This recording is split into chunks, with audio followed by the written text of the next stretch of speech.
Welcome to another Exness tutorial video. Today we will show you how to withdraw from your Exness trading account using mobile money in Ghana. To begin, log into your Exness personal area and navigate to the withdrawal section. Select mobile money from the available payment methods. Choose your desired trading account from the drop-down menu here. Enter the amount you wish to withdraw, noting the minimum and maximum amounts here. The amount entered will be displayed here.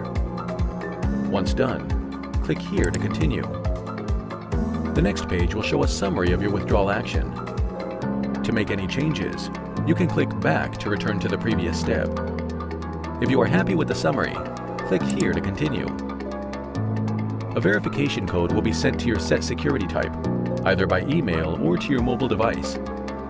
Enter your verification code and click here to continue. Now you need to select your provider from the selection, as well as enter your mobile number and name. It is important that the phone number exactly matches the one that was used to deposit with mobile money.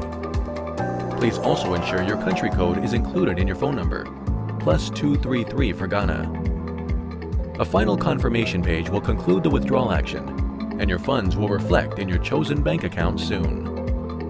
Thank you for choosing Exness.